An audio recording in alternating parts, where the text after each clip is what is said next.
Visiems daugiagaliams Vilniaus ponams, garbingiems bajorams, kanauninkams, abatams ir vienuoliams, pirkliams, miestiečiams, amatininkams ir prakeleiviams 1492 metais nuo mūsų viešpaties gimimo skelbėme didžiai svarbią žinią.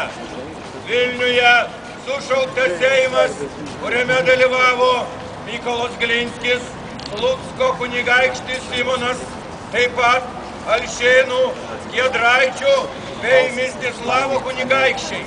Kartu su daugeliu garbingų bajorų Vilniaus pilyje išrinko Gedimino palikuonį Kazimiero Jogailaičio sūnų Aleksandrą Lietuvos didžiuoju kunigaikščiu.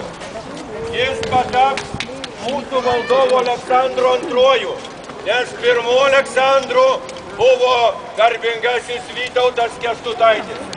Karūnacija vyks Vilniaus pilyje ir katedroje, taip kaip jau įprasta nuo senų laikų.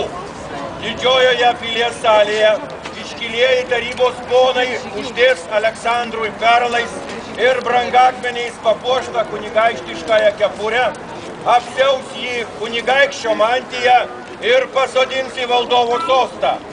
Lietuvos maršalas Kreptavičius paduos jam skeptrą ir nuogą kalaviją, tada ištars šiuos žodžius: šviesiausias valdove, paimk šį kalaviją ir skeptrą ir valdyk mus.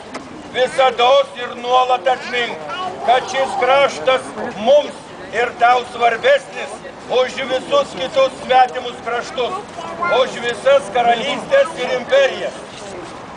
Vienoje rankoje tvirtai turėk kalaviją, kad galėtumei nedorus sutramdyti griežtumu, kitoje maloningai laikyk skeptrą, kad dorus savo valdinius patrauktum geraširdiškumu. Jei tai darysi, būsi lygus kiekvienam karaliui, o jei kur prasižengsi, tada savo ir mūsų pražūties priežastimi būsi. Ponų taryba įsako, kad tuo metu būtų skambinama visais varpais, kad kunigai laikytų mišias bažnyčiose, popai melstųsi cerkvėse, rabinai sinagogose, totoriai mečetėse. Aleksandras II pataps visų mūsų valdovas. Visų tad pareiga jo klausyti ir melsti, kad jam valdytus ir sektų.